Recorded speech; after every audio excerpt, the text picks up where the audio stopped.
When you're not aware that self and other go together, then because of this feeling of separation, of not really belonging, we feel alienated from our total environment and from other people, and so act towards it in a predominantly hostile way.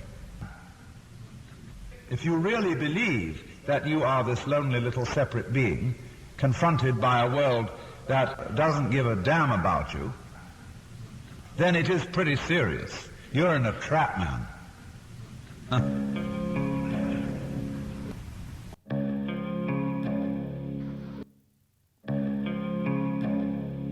What is the content of love? But basically, love is something we can't put our finger on at all. We say, we use such words as warmth,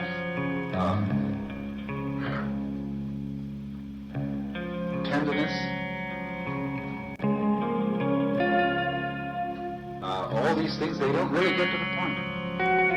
When you're loving somebody, you are simply delighting in that person as such, as if another human organism, in its mental and its physical aspects, were a piece of music, or a work of art, or a glorious morning. You go over another person's physical form and look at it from every possible point of view and play with it. And that's what it's about.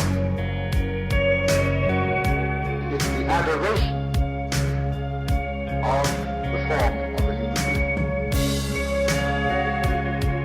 And you do that adoring in terms of physical contact that are, say, dancing with your fingers across the skin, or whatever it may be. This is the nitty-gritty, the love. Love wants something much more than that. You want to be played with, definitely. That's more like it.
Content of love.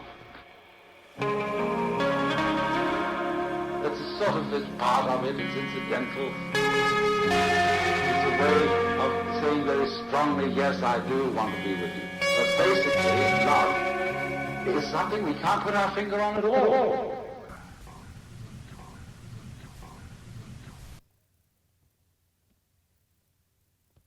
If you insist on being determined by the past, that's your game. But the fact of the matter is, it all starts right now. But we like to establish a connectivity with the past, because that gives other people the impression that we're sane. Explaining things by the past is really a refusal to explain them at all. All you're doing is postponing the explanation. You're putting it back and back and back and back, and that explains nothing. What does explain things is the present. I can say, well, I am doing this now because I did that then, but actually I'm doing it backwards. I'm doing it always from now and connecting up what I do now with what I did so that you can see a consistent story. If I define myself as the whole field of events, then all the things that happen to me may be called my doing. But when we speak about freedom from being the puppet of the past, that simply involves a change in your thinking. In other words, you're getting rid of the habit of thought whereby you define yourself as the result of what has gone before. And instead, you don't define yourself in terms of what you've done before, but in terms of what you're doing now. And that is liberation from the ridiculous situation of being a dog wagged by its tail.